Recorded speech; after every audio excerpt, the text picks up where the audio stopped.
qu'est-ce que ça fout la flic des classicos pareil quand même. Ah, jusqu'à la dernière seconde, c'était compliqué, surtout avec ce que faisait Donnarumma. Franchement, j'étais vraiment pas serein. Mais on l'a fait, on a gagné le Classico. Le Classico, Marseille est venu au PSG. On a gagné. Voilà, c'est bon, c'est fait. Le coup de sifflet final, il est passé. C'est bon, c'est remporté. Ici, c'est Paris, les gars. C'est bon, c'est validé. On a gagné. Voilà. Par contre, dans le match, oh là là. Et c'est compliqué. C'est très très compliqué. Parce que franchement, quand tu regardes par rapport à ce qui s'est passé pour Lorient, pour Clermont, il y a eu vraiment du beau jeu. Là, ce soir, et je vais être honnête avec vous, j'ai pas vu un PSG totalement flamboyant. J'ai pas vu un PSG totalement magnifique. J'aurais juste une question à poser, c'est est-ce que vraiment c'est le retour de Neymar là? Est-ce qu'on serait pas sur un retour de Neymar en pleine confiance, en pleine force? Car le but déjà qu'il a mis, il est juste magnifique. L'appel dans la surface, juste petit lob par-dessus le gardien, c'est juste somptueux. Neymar est en train de retrouver des couleurs.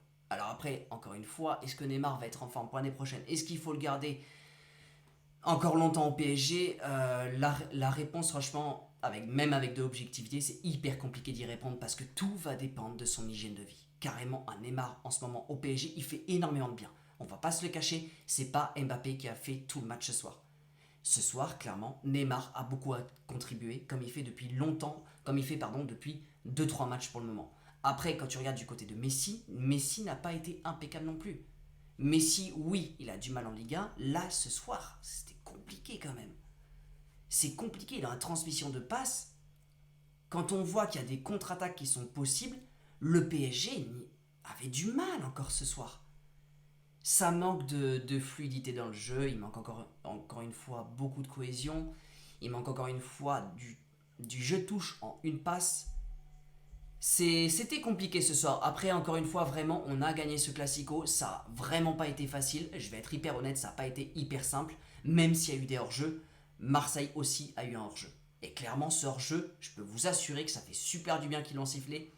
Parce que derrière, si Marseille fait un 2-2, Marseille, au niveau déjà de la confiance, est beaucoup plus proche de gagner le match que Paris. Parce que derrière, Paris, c'était compliqué d'aller marquer des buts quand même. C'était très compliqué. Il manquait quand même beaucoup de détails, il manquait vraiment un jeu extrêmement solide. Je n'ai pas vu un PSG flamboyant ce soir. Quand je reparle par exemple de Donnarumma qui m'a fait extrêmement peur, et clairement quand il avait le ballon, j'avais beaucoup de stress, je ne savais pas ce qu'il allait faire, je le sentais capable de refaire une boulette comme par exemple contre le Real Madrid. Il a fait une première boulette sur le premier but, où clairement son dégagement est totalement hasardeux et revient pile poil sur la ligne du but. Même avec 5 joueurs dans la cage du PSG, c'est un joueur de Marseille qui pousse le ballon au fond, le but est complètement évitable. Et malheureusement, les défenseurs, ils peuvent pas forcément grand chose. L'arrêt de Donnarumma est totalement catastrophique. Et même après, quand il veut dégager le ballon en touche, à ce moment-là, le Marseille peut totalement fracasser le PSG. Donc voilà, Donnarumma, clairement, je mets un point d'interrogation pour le moment. J'adore ce gardien, mais en ce moment, il fait peur. Depuis le retour du Real, il y a un problème quelque part. Pour les 3 attaquants de devant, aujourd'hui, je mettrai vraiment un pouce sur Neymar. Car Neymar, depuis quelques matchs, il est en train de faire un retour de force. Il fait du bien. C'est lui qui ouvre le score d'un but somptueux. Mais par contre, pour les attaquants qui sont sur les côtés, avec Neymar et Messi, ce soir, non. Je mets pas la flamme sur Mbappé. Je mets la flamme sur Neymar. Mais après, Neymar, est-ce qu'il va rester? Est-ce qu'il va rester avec ce même niveau l'année prochaine, pardon? Bah, la question reste toujours la même, malheureusement. La question reste toujours la même. Oui, on a envie d'adorer Neymar en ce moment, mais on n'a plus confiance en lui, malheureusement. C'est un peu le problème. On ne sait pas si son hygiène de vie va rattraper et va lui remettre du tort. Donc c'est extrêmement compliqué. Bref, un classico remporté. Excellente nouvelle. J'ai eu du stress jusqu'au bout, clairement. Ça m'a donné extrêmement chaud ce genre de match, mais c'est ce qui fait justement la beauté du football. Donc c'est excellent à voir.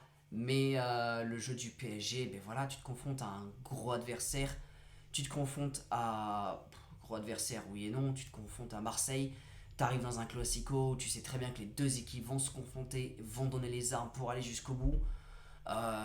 C'est clairement un match de Ligue des Champions parce que les deux équipes vont donner tout jusqu'à la dernière seconde.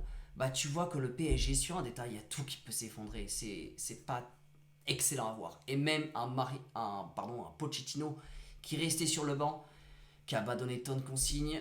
Un Mbappé qui est sorti vers la fin du match, je n'ai pas compris, pour faire entrer un Icardi. Alors oui, peut-être pour donner plus de fraîcheur, mais non, Mbappé, faut pas le faire sortir malheureusement Mbappé. Même s'il fait un mauvais match, oui, là par contre, Mbappé, il faut le laisser sur le terrain.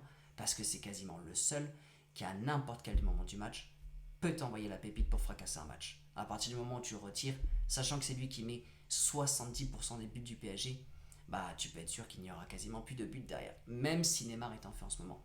Les amis, je sais pas trop ce que vous avez pensé de ce match. Moi personnellement, je suis hyper mitigé entre le fait, enfin non, en fait j'ai mon avis, il est clair, c'est que le match était pas spécialement splendide à regarder. Clairement, il m'a mis du stress. J'ai pas reconnu mon PSG des deux derniers matchs. J'ai plus vu un PSG qui gagne sur certains détails et qui gagne avec légèrement de chance et qui n'arrive pas à concrétiser ce match-là, qui n'arrive pas à l'enfoncer, qui n'arrive pas vraiment à donner tout ce qu'il veut donner à son public. J'ai pas vu le meilleur PSG, mais, on a gagné le Classico. Donc je pense que Marseille est déjà sur le retour. Ils peuvent nous charrier maintenant. Ils peuvent nous charrier, ça passe pas. Par contre, les gars, n'hésitez pas à aller les charrier. N'hésitez pas, si vous avez des amis marseillais, profitez-en de cette victoire-là. Même si elle n'est pas magnifique, même si elle est compliquée, même si c'est pas spécialement beau, tous vos amis marseillais là, allez les taquiner. C'est le moment. C'est le moment. Et vous inquiétez pas surtout que l'année prochaine, le PSG sera beaucoup plus convaincant. Les amis, j'espère que vous avez adoré ce débrief. N'hésitez pas à me dire ce que vous avez pensé de ce match-là dans la barre des commentaires. Je serais curieux réellement de lire votre avis. Les amis, encore une fois, prenez soin de vous et n'oubliez pas, ici c'est Paris. Et on a gagné Classico.